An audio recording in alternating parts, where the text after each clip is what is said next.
So welcome to day 2 of our poor man's carpenter's bench. It's time to take the clamps loose and see what we ended up with. What a shame. The once proud Irwin name, maker of high quality carpenter's tools. Now this is what you get. A clamp that bends when you tighten it. It's not alone, even its brother. Oh, 'tis exciting. It is exciting, is it not? Oh, I kind of look forward to winter because it is the time to come in and do all these fun projects in the shop. Hello, Mr. Jack. Hi. Here's your water. Oh, thank you very much. I'm parched. So are you going to come out and help me with the bench? No. I think I'm going to just stay inside and enjoy my free time. Enjoy your free time? What are you doing today? What are you reading? I'm listening to an audiobook. Okay, well, that sounds nice. So am I.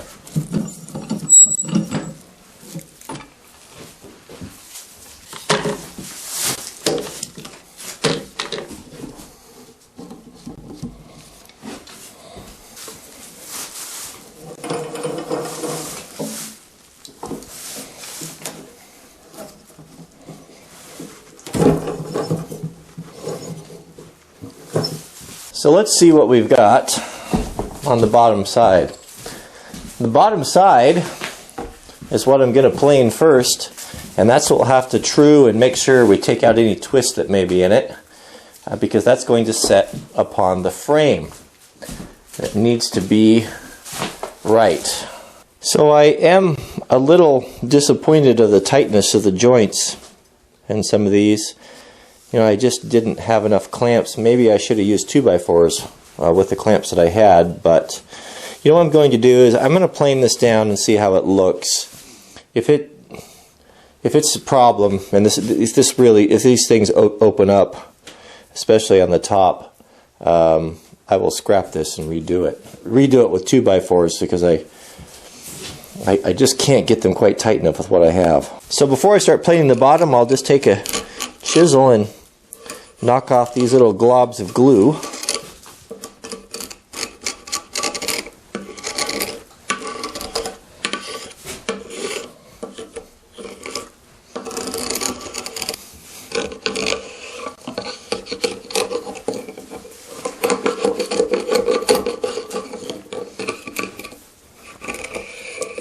So I've got the glue knocked off at the bottom of the bench, and I just started to do the planing. And this is going to be the outside of the bench. So I used my square here to get a nice square angle. This is where the skirt side is going to be. This is going to face to the outside. So you can see here, I have brought this down about 1/8 of an inch or so, and this is where I'll start. And then we'll use this as a reference point and start planing and leveling out the entire bottom of the tabletop. Something we need to establish right away is how much twist we have. Twist from one end of the table to the other. And so we've got 2 sticks, small pieces of wood here, we'll lay down at each end. And by sighting down these, we can see how much twist is in the board. So this end here, we're starting with being plain true and square. We know it's right. And so if we look up here, we're just looking over the horizon of that stick. Do you see? You see it coming up? It's hard to tell with the camera a little bit. But when we sight over that, we can see that the right side is sticking up proud over the left side, right there. What that tells us is that we've got a lot of twist in the bottom that we need to take out. Now that's not surprised at that, because we're just using framing material that all pieces had bows in them. You know, they just didn't get put together. They're just not all square and true, but we can fix that. So starting here and using our square off this edge, we'll continue to plane this down, and we'll plane all this corner down here, and we'll see. If we put a tape measure on here, I'll bet we see that we're thicker on one end than the other. So I'm starting to notice after all that planing that our planer blade is getting really dull. It's just starting to want to kind of glance over the top. It's no longer biting. So now is a good time to sharpen, do a little touch up on it. Several of you pointed out or noticed these beautiful screwdrivers here that I've been using in the last few videos.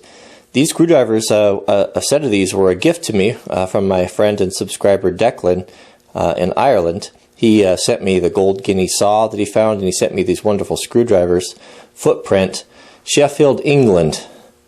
They are really, really nice. It's funny that some of my favorite tools, some of the older ones and newer ones, are made in Sheffield, England. I think Sheffield, I don't know the history, maybe you guys in the UK can shine some light on this, but I think they have a pretty rich history in manufacturing really quality steel and quality tools. I don't know if that's the case anymore. One thing about these screwdrivers that makes them like anything else I've ever used is their oval grip. It's just so brilliant. It's amazing the purchase you can get on this and the power you can get on a screwdriver with an oval grip. It doesn't want to slip it out of your hands. Why modern manufacturers today don't use that is a complete mystery to me. But these screwdrivers are a real treasure to me. I've never seen anything like it. I don't know if they're old, if they're new. They were brand new when he sent them to me, but that, I don't know if that he'd found them, they were a time capsule, or if it's something that you can buy today. So let's see our blade. I can see here no chips. Don't see any issues with it. It looks like good quality steel, but it's definitely lost its edge. So we can sort that out. While we're on the topic of chisels, let me talk about chisels, because I have my new chisels right here. These are my old chisels right here. Cheap big box store. There's an old plastic handled Stanley. Here's one made out of a file.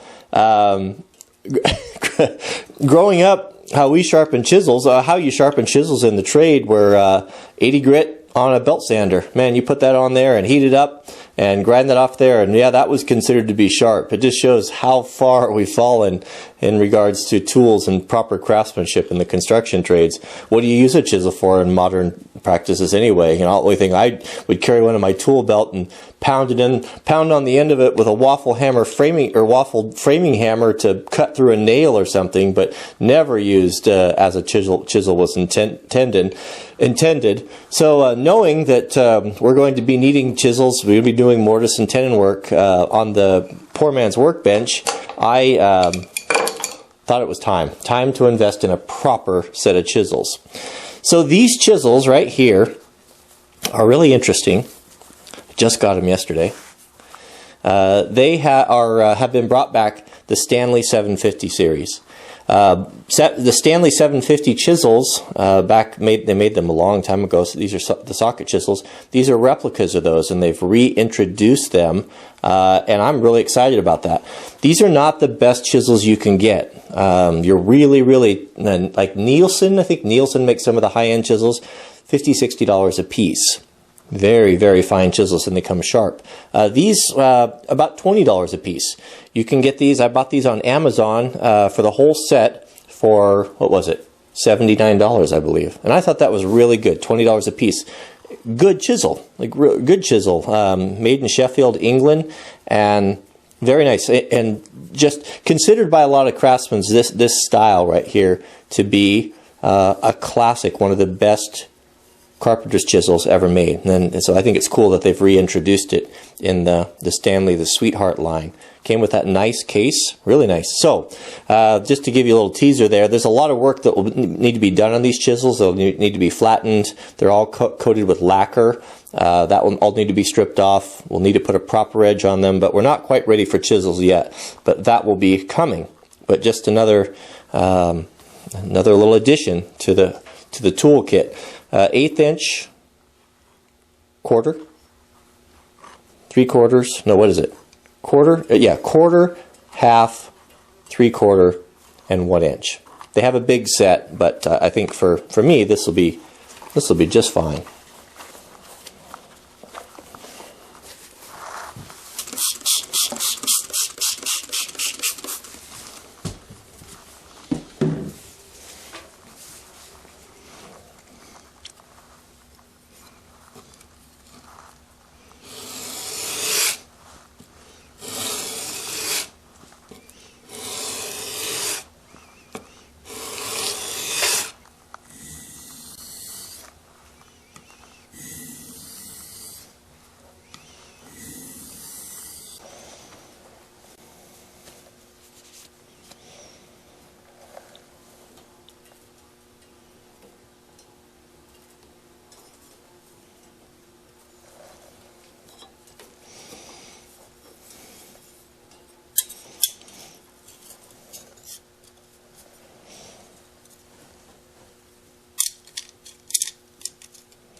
I shrink from even trying to explain this to you because I'm just barely understanding it myself.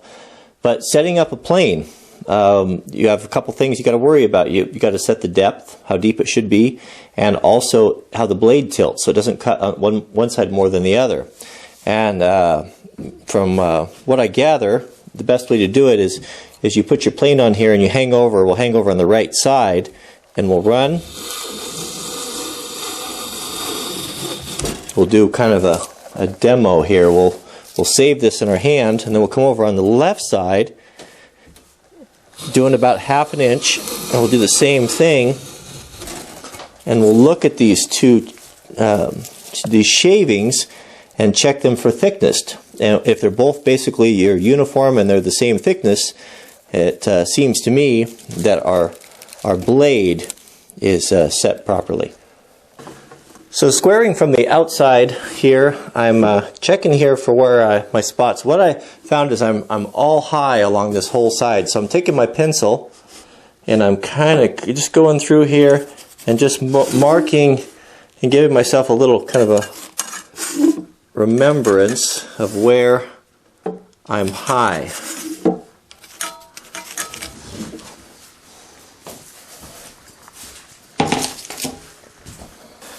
As before, you notice that it was just kind of skipping over the tops.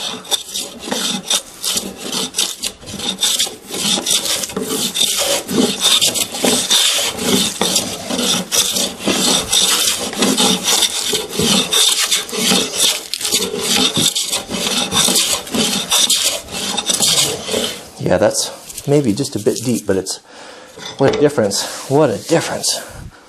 I want to show you something that really tells a story here. After planing all this stuff down, I used that plane all day. It just had gotten duller and duller. And as you can see here, when I started on this, do you see how rough that is? You see all the planer marks, and it's really rough. And I was just wondering, well, it's kind of disappointing that that's doing that. And then now I come over here with the sharp blade, and look at that. I hope you can see that. It feels like glass, as smooth as glass. And then back here, the dull blade. So it's important. What I just learned here is to make sure, take a moment and make sure you have a sharp blade. It reminds me of an Abraham Lincoln quote. He said something to the effect, I'll paraphrase here, but if I had 5 hours to cut down a tree, I'd spend 4 of them sharpening the axe. And that, well, that's a metaphor for life, isn't it? One thing I forgot to mention on these boards for checking, when you're checking for twist, is it's kind of hard to see. So the one at the far end, if you can take your Sharpie and black out that edge, what that does is it gives you a little bit of contrast. And it helps you to see it better, especially for those of us whose eyesight is not what it used to be.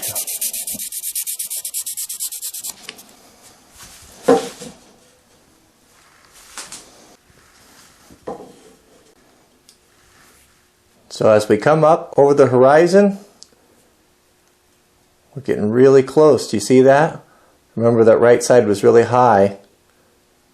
When those two disappear together, when we go down, when they disappear over the horizon, we know we don't have any twist. Don't you love these old school tricks? The eye doesn't lie. The eye doesn't lie.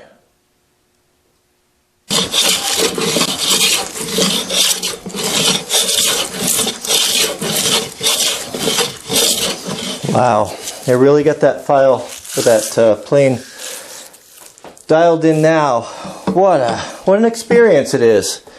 You know, the old timers that used to run crosscut saws, when they'd get one that was really special, really one that was done right, they would say that the saw would actually sing.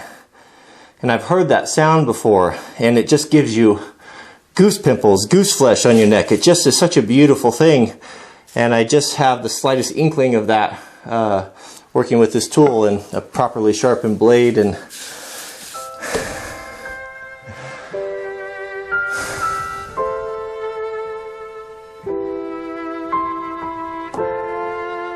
I haven't any words.